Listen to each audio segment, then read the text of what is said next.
Muito boa tarde. Começa aqui mais um Salutes, um programa que visa o resgate das medicinas ancestrais e liga tudo isso ao que há de mais moderno da área da medicina, das terapias, da física quântica, mecânica quântica, das terapias integrais e etc.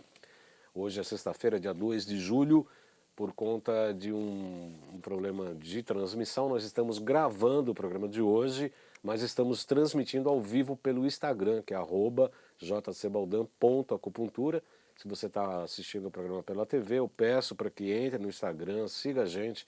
Nós estamos com várias dicas de saúde, várias dicas de informação bastante importantes. Hoje o tema do nosso programa é sobre a nova medicina germânica e essa situação pandêmica, que está mais para esquizofrênica do que pandêmica. Você que está sintonizando pela primeira vez, saiba que o Salutes foi criado em 2009 para ser esse resgate das medicinas ancestrais, sobretudo a acupuntura e a medicina tradicional chinesa, que são as minhas especialidades clínicas, mas também a medicina antroposófica, a medicina indígena, a medicina da floresta, a medicina tibetana e ayurvédica, e trazer, linkar todo esse conhecimento com o que há de mais moderno na área das medicinas e das terapias. Falamos agora pela Com Brasil para todo o território nacional, via satélite, por intermédio dos canais 28 da Sky e Oi TV, canal 3 da Claro e canal 3 via Embratel, e canal 239 da Vivo e também GVT. Falamos também pela TV Guarulhos, canal 3 da NET, 508 Vivo HD, pelo site www.tvguarulhos.com número 3.com.br, pela minha página do Facebook e pelo Instagram, como eu já disse, nós estamos transmitindo a nossa gravação ao vivo. Para quem não me conhece, meu nome é João Carlos Baldan, eu sou formado pela Associação Brasileira de Acupuntura desde 2000. Fiz pós-graduação em acupuntura, pós-graduado e especialista em psicopatologia pelo IPQ, o Instituto de Psiquiatria da USP, portanto, o Hospital das Clínicas, pós-graduação em Ciências Clássicas Chinesas e também em Acupuntura, Física Quântica e Biorressonância Aplicada à Saúde e também extensão universitária em Física Quântica e Medicina Energética, promovido pelo Instituto Bem e pela Nova Ciência, que são os patrocinadores do nosso programa.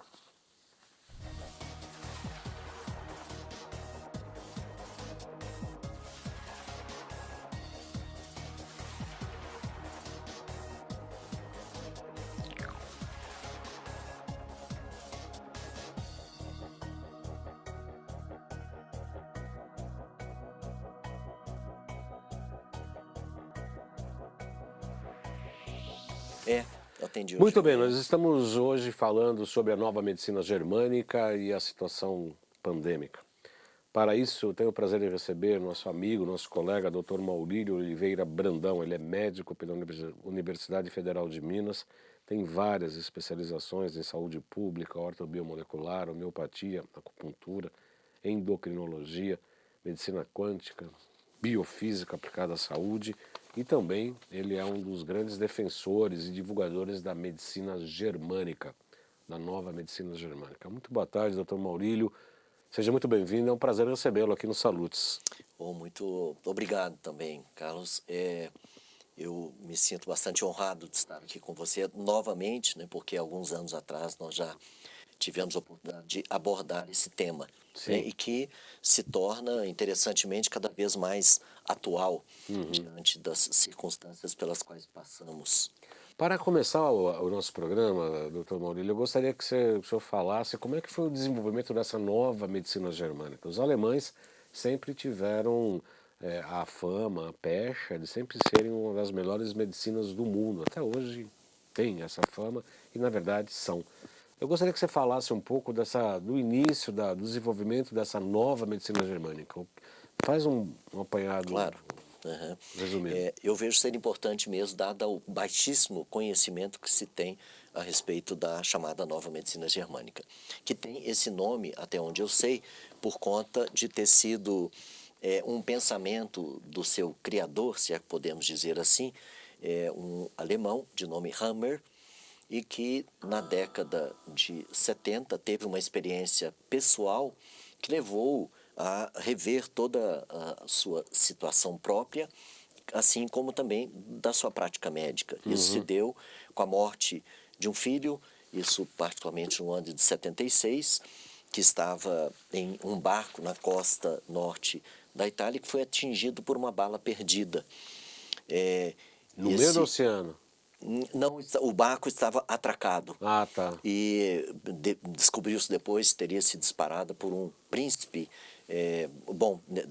dessa condição das castas ainda presentes, né, nessa atualidade, italiano, uma família cujo, né, membro era considerado um príncipe e que aparentemente embriagado disparava e uma bala atingiu justamente a cabeça de Dick Hammer, que era o nome, filho. então, do Gerd Hammer.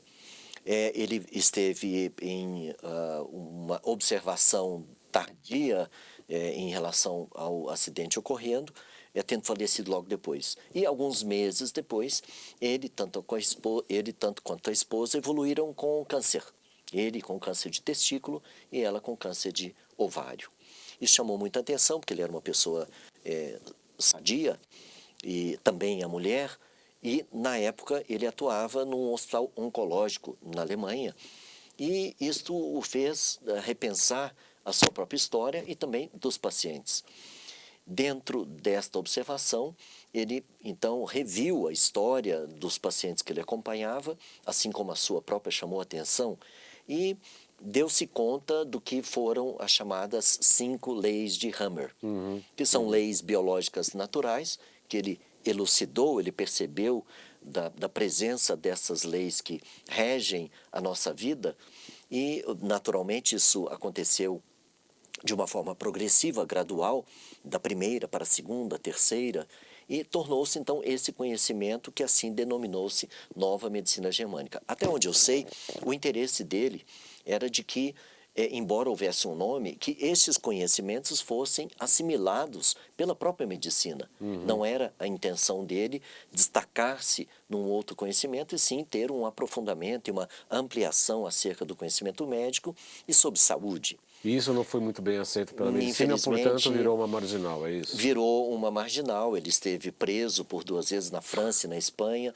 terminou caçado num exílio político na Noruega e faleceu em julho de 2017. É isso que eu não consigo entender, né, meus caros telespectadores, internautas.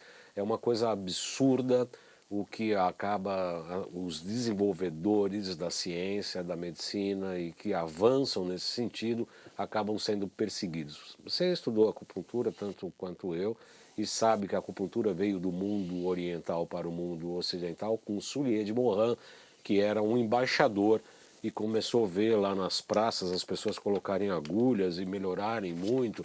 Ele se estudou, ficou que nem um maluco estudando medicina chinesa, até os 7 anos de formação lá na China, voltou para a França, seu país de origem, começou a ensinar os médicos a fazer acupuntura e depois foi preso e perseguido. Assim como aconteceu aqui no Brasil também. Agora, recentemente, ontem, eu fiquei sabendo que o Dr. Cícero Coimbra, que veio aqui no nosso programa várias vezes aqui, ele é um gênio, né? Trabalha com doenças autoimunes, sobretudo a esclerose lateral amiotrófica, ela, de difícil tratamento, com altas doses de vitamina D. Ele é internacionalmente conhecido, inclusive vem médicos da Alemanha fazer curso com ele aqui. Ele foi impedido por uma entidade médica de atuar. É um absurdo dos absurdos. Por que tem essa resistência tão grande a os fatos dos tratamentos que dão tão bom resultado, doutor, na sua opinião? Infelizmente, essa é uma questão histórica que se dá, eu vejo em vários campos, não apenas na medicina, mas, por exemplo, a acupuntura tornou-se reconhecida como especialidade médica em 82. Né? Em 86, a homeopatia. Eu sou um praticante da homeopatia, assim como também da acupuntura, então passamos muitas vezes por esses estudos e conhecimentos que são marginais. Desculpe lembrá-lo, mas eu sou do tempo de que a acupuntura era charlatanismo. Eu fiz acupuntura, eu praticava acupuntura, não, isso é charlatanismo. Sim. Feitiçaria, né? Sim. Depois vira especialidade médica. Quer dizer, você dorme 11h30, 23h59 é charlatanismo, às 24 horas, 1 minuto do dia seguinte vira especialidade, né? Sim. A evolução do conhecimento percorre caminhos, por vezes, bem tortuosos, né?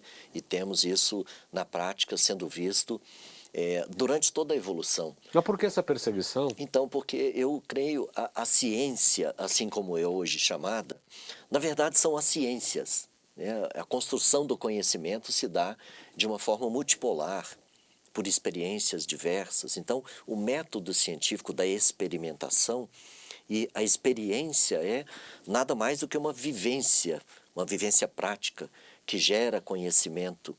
E por intermédio da observação, né? Sim, exatamente. A observação, a verificação, a constatação, a validação. São etapas do método científico propriamente dito que pode ser aplicado das mais diversas maneiras. A nova medicina germânica é uma ciência empírica, ou seja, pela justamente observação E prática. E constatação e validação.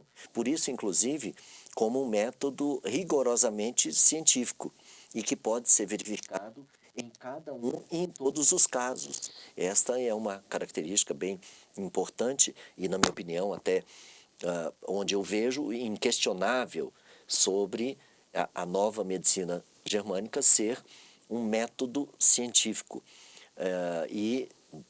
Hammer, segundo eu tive conhecimento, era ele próprio uma pessoa extremamente cética. Então, ele passou nesses estudos que refez na década de 70 a revisar as histórias dos pacientes e que, inclusive, recebeu o auxílio de uma técnica de imagem, que é a tomografia cerebral, onde ele pôde constatar sinais que apareciam nas tomografias desses pacientes e que, naquela época, obteve pela própria Siemens, que fabricava os equipamentos, que não se tratava de um artefato, ou seja, não era um defeito do exame, e sim imagens, só que não traduzidas em conta pela análise radiológica convencional, como até hoje não são, e não feito nenhuma correlação de nexo. Pois há um nexo e que é bem estabelecido naquela condição que ele denominou como foco de Hammer, que são imagens circuncêntricas, anelares, que aparecem nestas áreas de comando cerebral e que estabelecem justamente um parâmetro da primeira lei de Hammer, que é a chamada lei férrea de todas as enfermidades. Na verdade, no início do câncer e enfermidades equivalentes. Então, ele por si próprio descobriu e depois verificou no estudo de outros pacientes, ele teve uma condição bem sucedida. No entanto, a mulher veio falecer um tempo depois, ela não sobreviveu.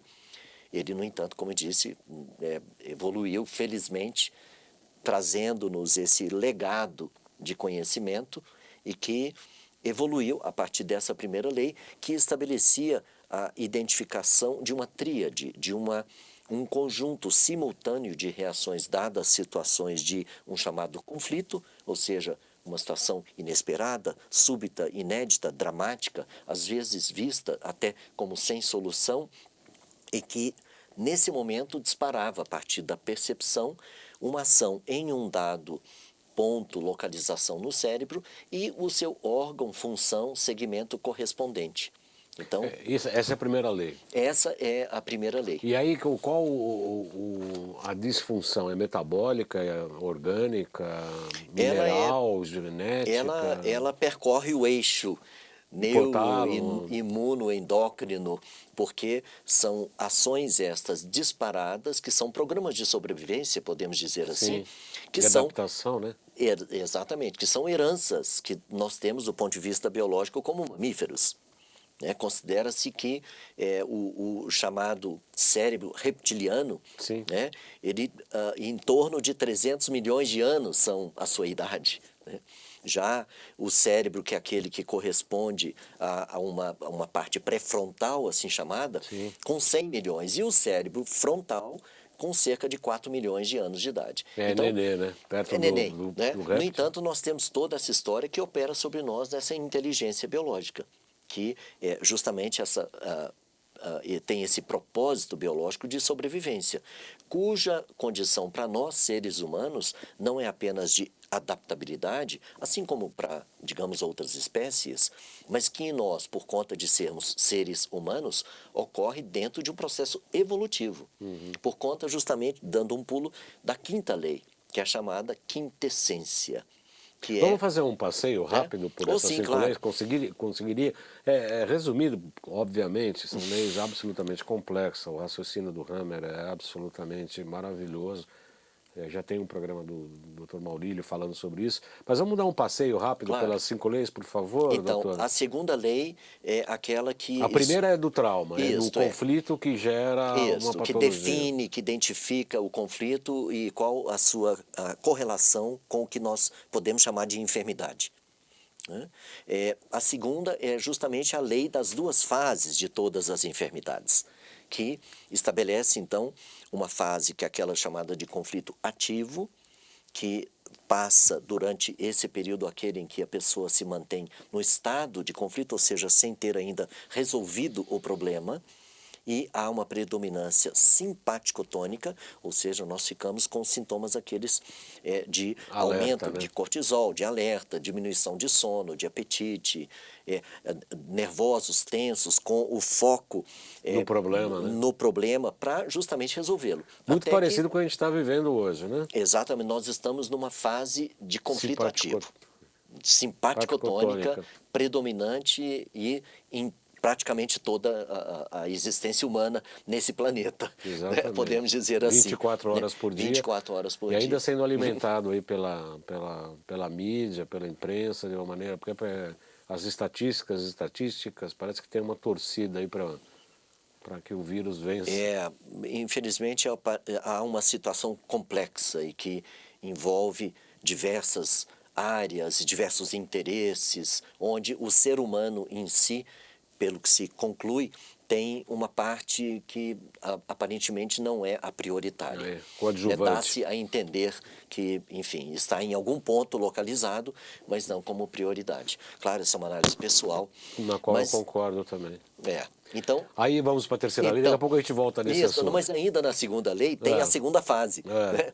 Que é a fase pós-conflito, que é justamente quando nós temos uma predominância vagotônica, que é também chamada a fase de cura, ou seja, é quando o organismo vai se recompor frente àquela circunstância exigida, necessária para a primeira fase. Essa segunda fase é subdividida em duas etapas, duas barrigas, vamos dizer assim, onde nós temos a primeira chamada de exudativa, que é quando nós temos, então, edema, inchaço, inflamação, febre, mesmo sudorese, enfim, quando nós ficamos doentes. Na maioria das vezes, quando um médico é procurado. Uma médica é procurado, alguém que entenda melhor de saúde é procurado para entender o processo e tratar aquele problema que, na maioria das vezes, pensa-se está começando.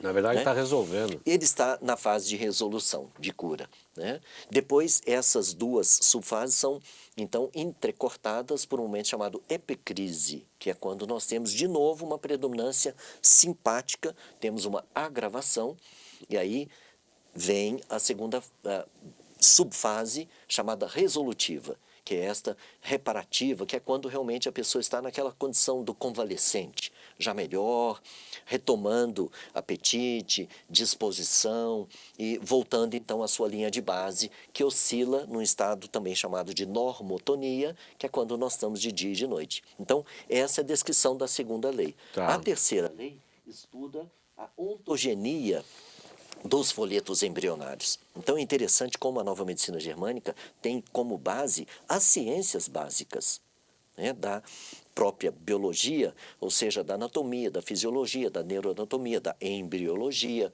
enfim, todos esses conhecimentos que nós temos lá na nossa formação acadêmica como médico, que são considerados matérias teóricas, muitas vezes, que depois nós vamos não vamos mais precisar, é só algo para entendermos minimamente, mas interessante, a nova medicina germânica revive essa condição de uma forma muito dinâmica e no dia a dia da nossa compreensão e constatação. Daí, científico, né? Esta terceira lei, então, ela faz uma correlação entre os folhetos embrionários, o endoderma, o mesoderma e o ectoderma, que remontam a esta condição, como eu falei, dos cérebros, né?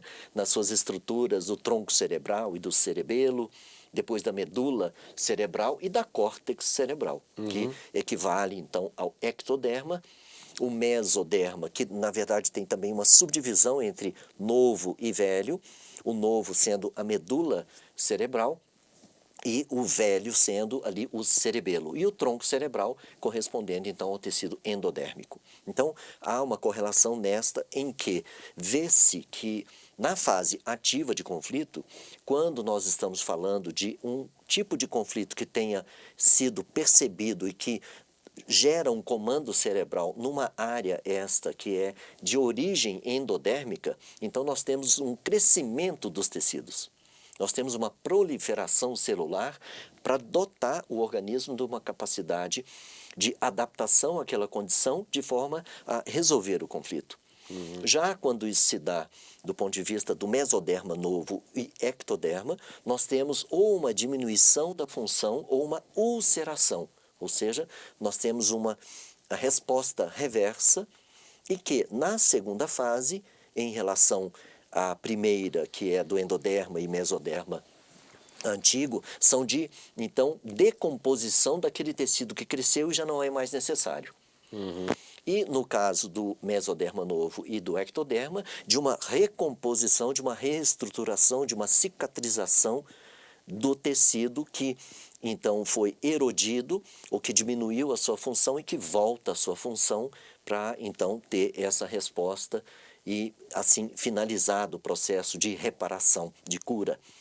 Estas condições são aquelas que pode nos dar uma interpretação bem interessante para a avaliação, por exemplo, da evolução dos cânceres, né? Onde nós encontramos diferentes imagens ou mesmo crescimentos e depois com áreas de necrose, de destruição de tecidos, né? E que são vistos desta forma entre muitas vezes do que é caracterizado como benigno e maligno, nesse entendimento da medicina convencional, que faz uma leitura que, na minha opinião, com todo respeito, é superficial e que não corresponde a uma situação de nexo. Sim. Aliás, nós vivemos muito isso agora nesta avaliação quanto a nexo causal e a atual pandemia, né? Terceira lei?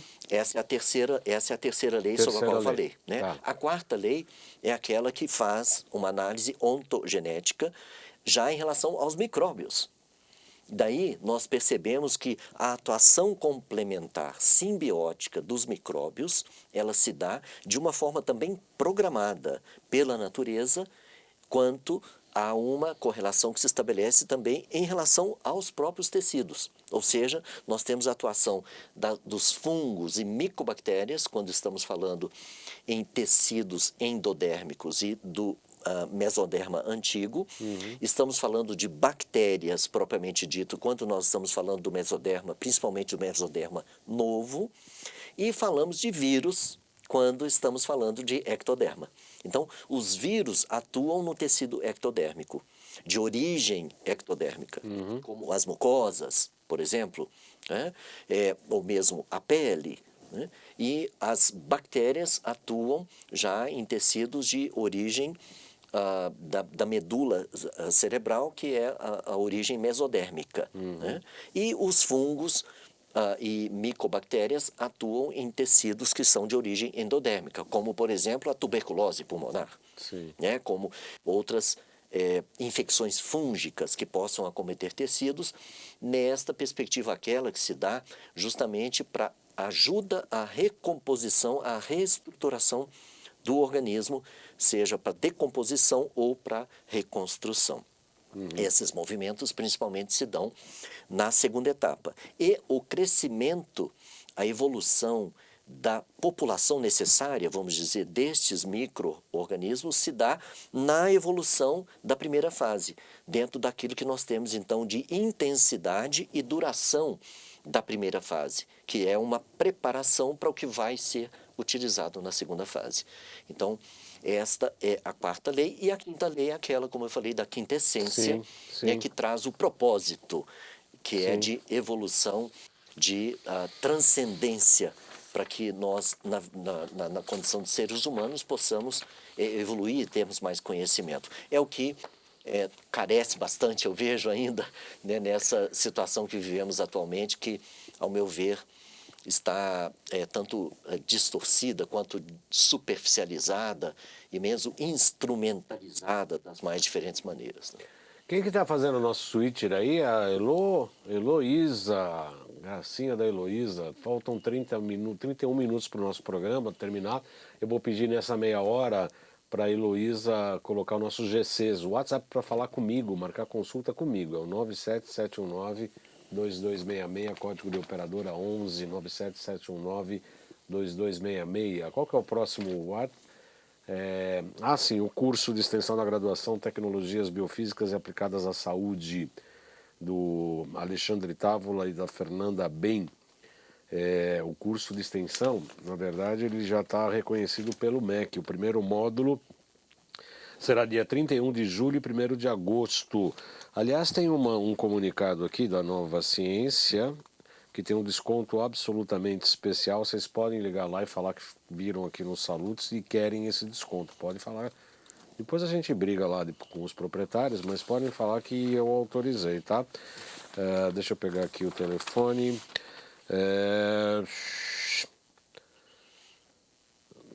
Faltou aqui o telefone. Que bom.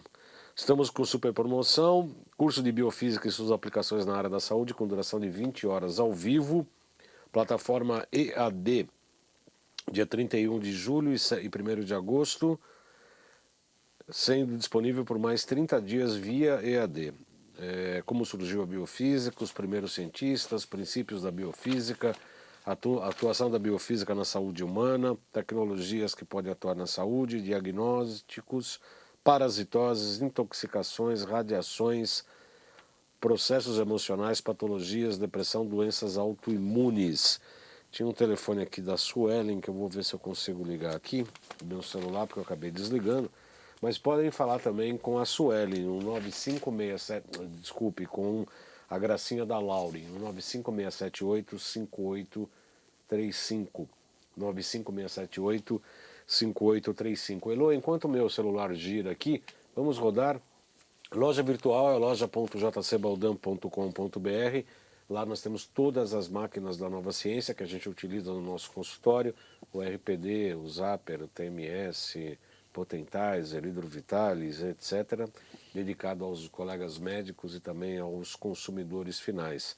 Tem os fitoterápicos, eu criei uma linha de fitoterápico baseado na linha, na medicina indígena, e com frequências do Potentizer, com aminoácidos, vitaminas, bem interessante, bem interessante.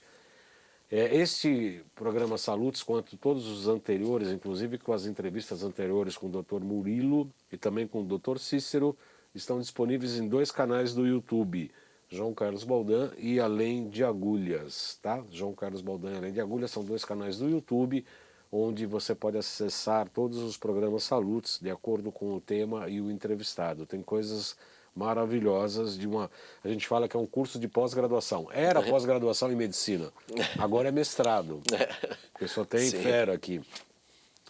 O Instagram, @jcbaldan.acupuntura, nós estamos reformulando, fazendo muita coisa bacana, muitas dicas, muitas lives, muitos filmes na nossa clínica, falando do nosso trabalho e etc. Eu peço para que vocês cliquem e seguem a gente no Instagram, que tem muita coisa legal. Deixa eu ver aqui o que aconteceu da Nova Ciência para pegar o novo número. Rever das Nova Ciência, está aqui. O telefone novo, 97873-1125. 97873-1125. Com a Suelen. A Suelen também é super gracinha. Vou repetir, 9783-1125. E vou desligar isso aqui antes que ele não para de tocar. O site www.jcbaldan.com.br também foi reformulado. Eu peço para que vocês dão uma visitada lá e façam suas críticas e sugestões. Tem mais, Elo? Acabou, né? Acabaram? Acabaram. A Heloísa está pilotando o nosso Twitter. Agora vamos ao tema do nosso programa de hoje, que é que como essa nova medicina germânica pode ajudar a humanidade nessa situação absolutamente crítica em relação à pandemia. A própria existência do vírus e a sua propagação já criou um cenário bastante crítico para toda a humanidade, mas todas as medidas adotadas, seja elas passíveis de críticas ou não, eu sou absolutamente crítico em relação a várias medidas que foram adotadas, mas o fato é que as pessoas foram confinadas como gado, usaram máscara como prisioneiros de guerra, desenvolveram patologias, né, ou pioraram patologias já pré-existentes. As pessoas que tinham tendências à depressão, à esquizofrenia, se chancelaram ali diante desse tipo de cenário imposto. Ainda tem absurdas medidas ditatoriais, unilaterais, que não respeitam a decisão do indivíduo. É uma coisa que é um cenário absolutamente meio esquizo, né, doutor? Ou a impressão minha pessoal?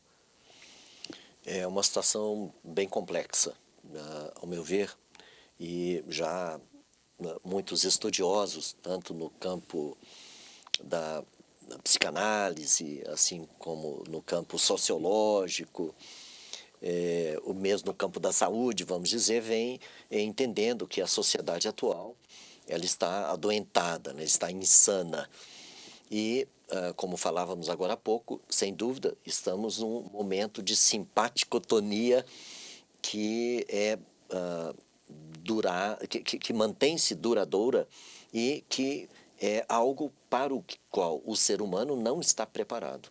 Nós não temos uma condição aquela bem dotada para sustentar períodos de estresse por muito tempo. Então, os problemas, as consequências dessas condições acontecem e acontecem nesse momento, como nós vemos a partir do que você comentou, tanto de situações que já estão presentes, assim como daquelas que passam a estar presentes e de uma forma ainda não tanto manifesta, dado que, como eu disse, as situações pós-conflito são aquelas onde então há a manifestação das consequências, vamos dizer assim, de quando as pessoas se sentem realmente enfermas e que tendem a se manifestar, portanto, nesse médio e longo prazo.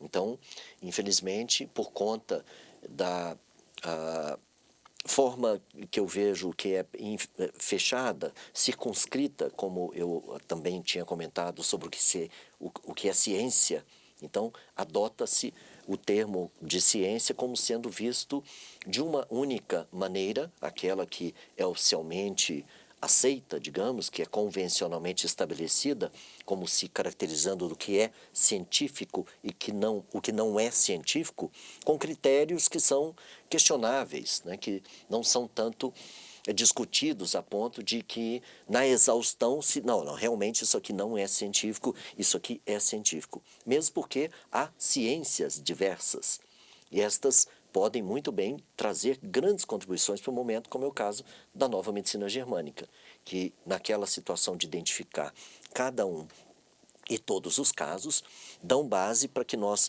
possamos ter avaliações, abordagens do indivíduo e da coletividade, ou seja, uma pandemia, ela é explicável sob a ótica das leis de Hammer, das leis biológicas naturais de Hammer, justamente porque trata-se de uma percepção que é trazida coletivamente e que é comandada principalmente pelas diferentes formas de medo. Então, nesse sentido, nós podemos dizer que o que é efetivamente virótico é o medo.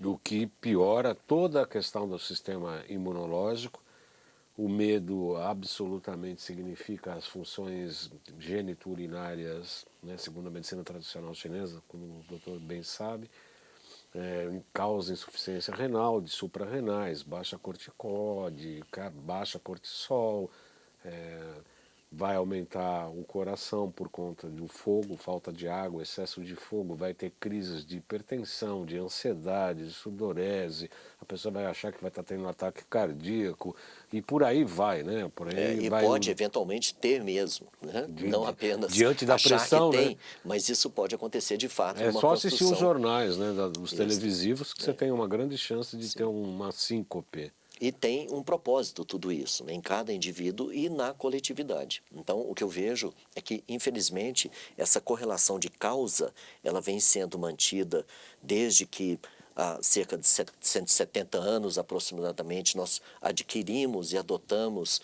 o conceito do contágio, né, advindo de Pasteur, né, que traz então essa conexão que nunca mais foi questionada, que eu vejo tornou-se dogmática em termos de estabelecer que a ciência traz a sua suma verdade nesta interpretação da transmissibilidade.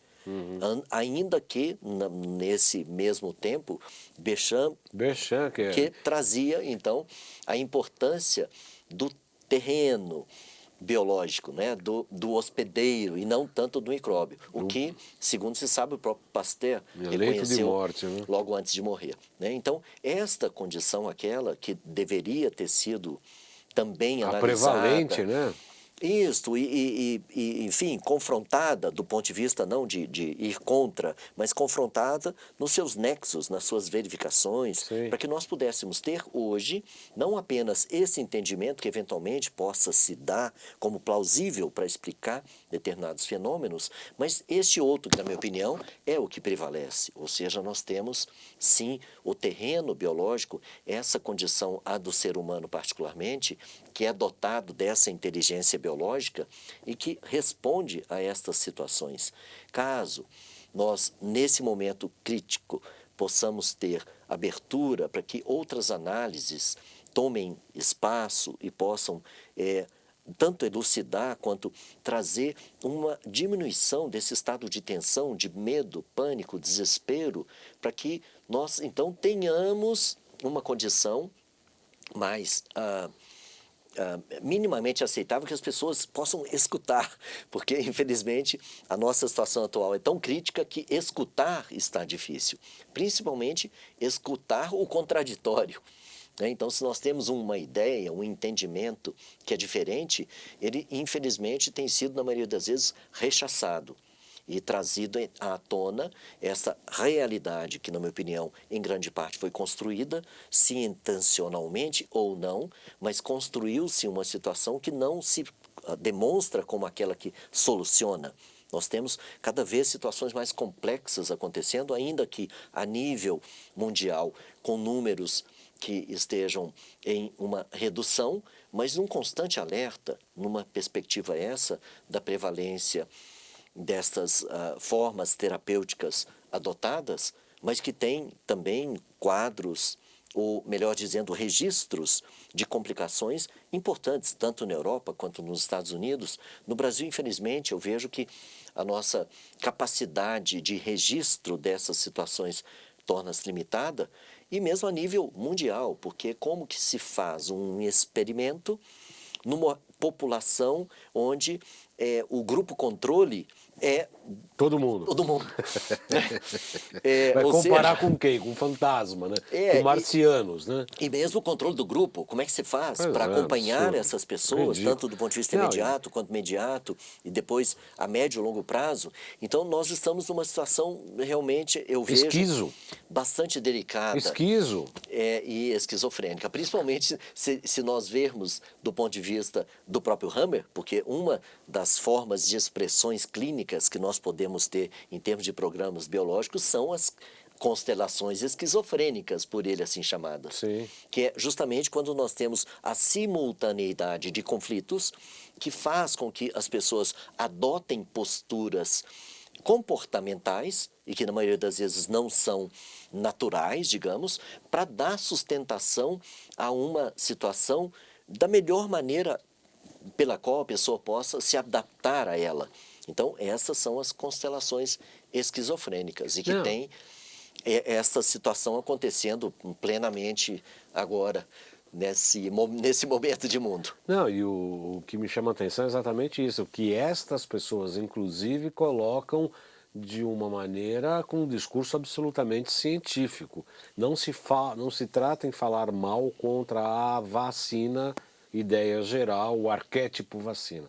Mas o fato é que estas vacinas que tem aí, que o preço inclusive com um cardápio, todo mundo se orgulha de ter um cardápio enorme, não se sabe quanto que tem de concentração de alumínio, já se tentou fazer esse tipo de inquirimento ou perguntas aos fabricantes sem respostas, porque entra isso como um segredo industrial, células fetais de abortos e etc. Quer dizer, um grupo que geralmente sempre se demorou 8 anos para se desenvolver uma vacina, primeiro com os animais, 2, 3 anos com animais, depois 2, 3 anos com um grupo maior de seres humanos e depois, assim, de aprovado numa outra experiência, até 14 anos de prazo para você ter uma certeza em relação a uma vacina, ficou em 2 meses e todo mundo está achando que é o máximo resolver isso e que está todo mundo curado, o que é uma grande mentira, né? Ninguém fala isso, doutor. Infelizmente, há determinadas circunstâncias que são trazidas de uma forma absoluta e outras relativizadas. Assume-se que, de fato, o propósito de todas estas terapias aplicadas são principalmente para atenuar as manifestações graves e que, portanto, prevê-se uma condição aquela cuja possível necessidade se faça, assim como com o uso de outras vacinas, como no caso da influenza, H1N1, que trazem então uma condição aquela pela qual as pessoas mantenham se vacinando devido à interpretação das cepas que possam então mutar e trazer então uma perspectiva de novas manifestações. Sabe-se, por outro lado, que naturalmente há uma tendência, sim, diante de manifestações epidêmicas, mesmo pandêmicas, de haver progressivamente uma atenuação das formas, aquelas mutantes, em relação à letalidade, à gravidade e mesmo à transmissibilidade, à taxa de transmissibilidade. Assim, acontece, tem acontecido e aconteceu com grande parte dessas manifestações epidêmicas, principalmente quando nós tratamos de vírus, aqueles ligados à influenza, ou mesmo o SARS, né, que teve primeiras manifestações no início do século, primeiro com aquela dominação de MERS, né, com a síndrome respiratória do Oriente Médio, e depois com a SARS, né, que era a angústia respiratória propriamente dita, e que agora tem essas diferentes manifestações sindrômicas. E, interessantemente, esta manifestação sindrômica dá bases claras para um entendimento que são o somatório de diferentes conflitos, aqueles pelos quais as pessoas possam passar, seja do medo de não dar conta de respirar, do medo de se contaminar, do medo de que tem então um terreno aqui contaminado, ou seja, que é ligado muito à parte olfativa, daí a manifestação aquela de anosmia,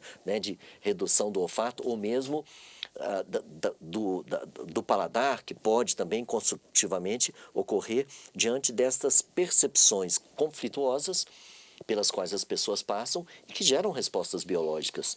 Então, interessantemente, todas essas situações, até mesmo a pneumonia ou o fenômeno trombótico, né, de tromboembolia que possa acontecer, são, se e quando analisados sob a ótica da nova medicina germânica, plenamente explicáveis.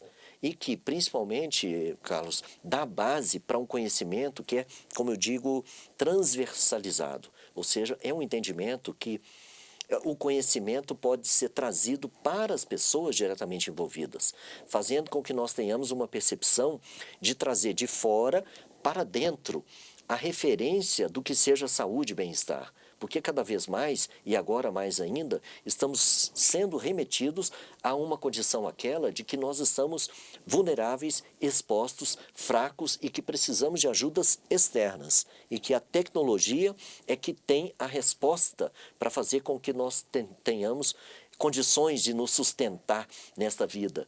E é uma falácia. Falácia. A tecnologia está para ajudar. A tecnologia né? pode ser útil, Sim, ela mas pode para ser ajudar aplicável. o metabolismo. Exatamente. E se nós temos uma reversibilidade, por isso que eu tenho dito que esta é uma situação tão rica do ponto de vista dessa tragédia, Sim. mas é rica porque esta Se não resposta morrer que era todo mundo, esperada né? é por essa ciência, ela não se faz viável, na minha opinião, Sim. por conta desse erro do conceito, né, que é do entendimento, da base. Então, Thalita, nós presta temos, atenção para infelizmente, não passar dos 55 minutos aí, porque senão depois o Instagram derruba, tá? Ao chegar a 55 você para, você pausa e desliga, tá bom?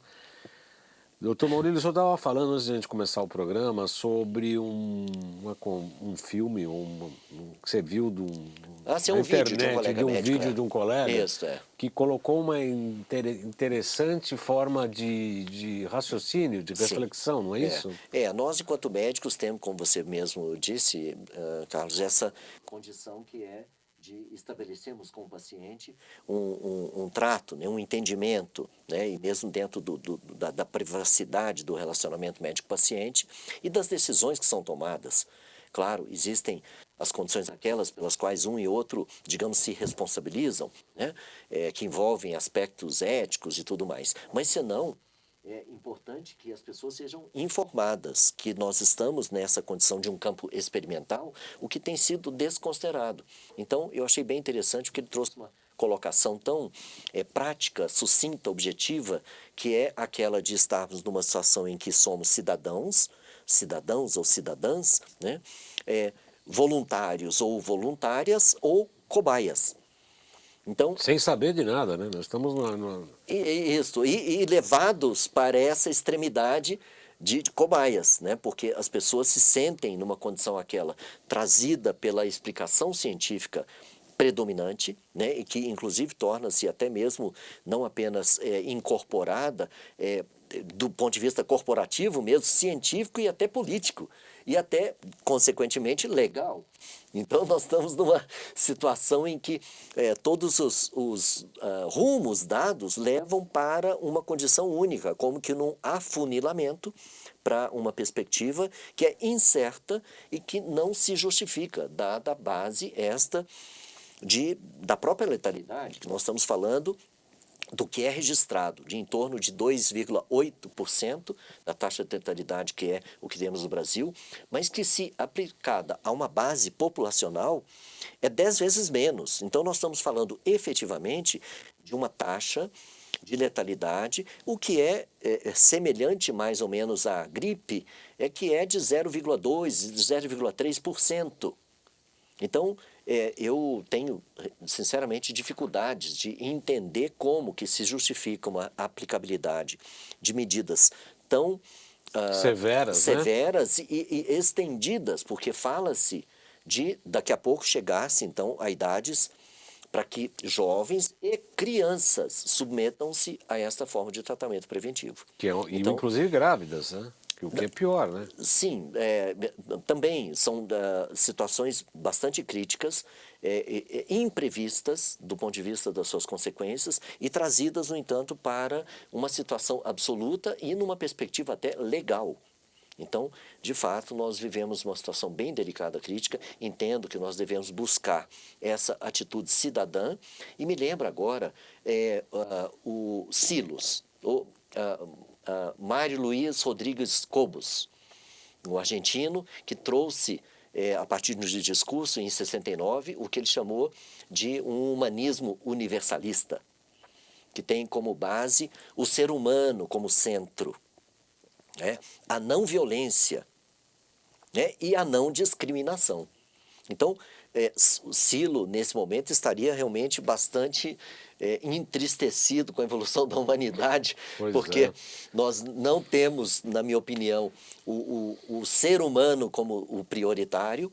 Temos violências as mais diversas sendo aplicadas, principalmente do ponto de vista discriminatório, para pessoas, então aquelas que pensam, que entendem de uma forma diferente e que têm bases também de natureza científica para poder colocar em discussão e buscarmos então uma solução que possa se agregar diferentes teses, diferentes experiências, para chegarmos a devidas soluções que possam amainar esse momento crítico, trazer para uma situação em que as pessoas se sintam com uma perspectiva mínima, porque o que nós temos tido de aumento, como você dizia, de alterações de comportamento, ou senão, melhor dizendo, de depressão, de ansiedade, de pânico.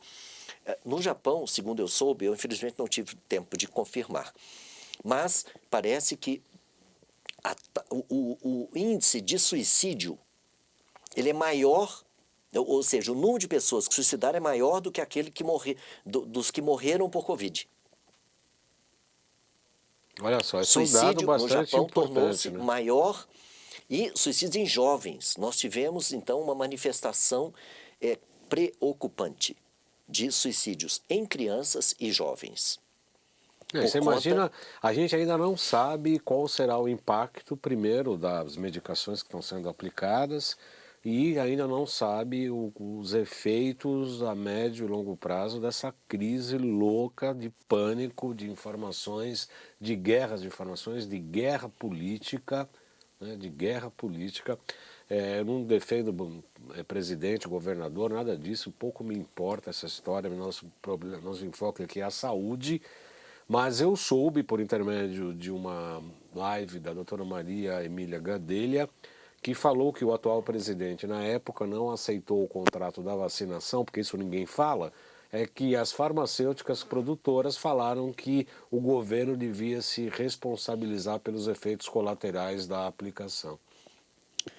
Mas realmente assim se dá. Não há uma Como assim? isenção de responsabilização por conta das Como fabricantes, assim? dada a condição de ser de aplicação de urgência e, portanto, ser uma experimentação. Então, volta aquilo, eu Aí vejo volta, que... mas o governo teria que arcar com os problemas de bom, na indenização. verdade, não se sabe com Como assim? quem arca, né? Pois é. Não se tem Não, isso mas muito claro. o contrato visava, colocava o governo como responsável pelas segundo eu indenizações. sei que eles se isentam. Quem vai se responsabilizar não é com eles, Pois né? é. Porque eles apenas estão tentando buscar uma solução e trazer uma ajuda para o mundo doente. Como eles são né? bonzinhos. Né? Então eu vejo que realmente essa questão da cidadania, do respeito à cidadania, do respeito às diferenças e na busca conjunta de soluções, eu vejo que é o que deve prevalecer. Mas as consequências da adoção dessas medidas que temos tido, elas manifestam-se de uma maneira cada vez mais importante e que, do âmbito de saúde em si, vem como um efeito rebote. Então, nós estamos caminhando para uma situação desconhecida sob diversos aspectos, mas previsível e de uma forma bastante entristecedora, que são das consequências que vão, ao longo do tempo, aparecendo em relação a estas respostas mais tardias, vamos dizer assim. E, no entanto, Aldan, eu vejo a nova medicina germânica se coloca, assim como outros entendimentos, outras ciências, outros recursos terapêuticos, num conjunto tal que, se aplicados, podem facilmente, eu vejo, nos tirar dessa situação tão crítica e identificar que rumos, que caminhos podemos ter. Tem um outro conceito que eu vejo que é tão interessante, o de anaciclose, que é estudado dentro do campo político, quando de formas de governo que chegam à sua etapa final e depois se renovam, recomeçam, porque cumpriram com o seu ciclo. Ivan Illich fez um estudo assim, em 73 sobre a medicina e percebeu que a medicina, nessa sua condição anacíclica, já estava cumprindo com o seu papel, ou seja, já estava mais gerando efeitos negativos do que tanto aqueles benéficos, em função da própria instrumentalização da medicina e da perda da pessoa humana como o foco central, ou seja, uma instrumentalização é Mais técnica, importante do que social. mais importante o meio do que o próprio fim, né? Exatamente. Então, nessa condição anacíclica, eu vejo, nós temos aí já uma exaustão desta forma aquela de lidar com saúde, que, na minha opinião, necessita urgentemente ser repensada, evoluir, Com certeza. para que nós possamos, então, alcançar uma perspectiva diferente para o que são aí os nossos filhos, netos, e numa perspectiva mundial mesmo. Claro, Né? claro. Porque não é apenas essa questão, aquela sobre as quais nós estamos falando, mas tem outros aspectos bem delicados aí da nossa condição atual como ser humano que necessitam serem repensadas. Isso, inclusive, é a proposta do programa Salutos, que é exatamente isso. Desde 2009, nós estamos tentando ligar as medicinas ancestrais ao que há de mais moderno na medicina, no sentido de repensar a medicina como um todo, de repensar as práticas não só alopáticas, não achar que é um único caminho. E nesse período de que muitas pessoas fizeram infectologia no Google, né? Tem gente que está recém-formada no Facebook, em medicina, todo mundo virou especialista de repente, que é o efeito colateral aí da internet, no qual eu sou um dos adeptos. Eu adoro informática, adoro os meios sociais, as mídias sociais, etc. Só que todo mundo hoje se dá o direito de achar que sabe tudo de determinadas coisas e não é assim, principalmente baseado nas mídias sociais ou nos meios televisivos. Nós aqui no nosso programa fazemos uma reflexão profunda da medicina. Nós somos críticos ao ensino médico porque amamos a medicina, porque queremos abrir os olhos dos médicos em determinadas áreas e que ainda infelizmente estão fechadas, como esse fato inusitado, absolutamente indigesto, que é a liminar aí contra o Dr. Cícero Coimbra.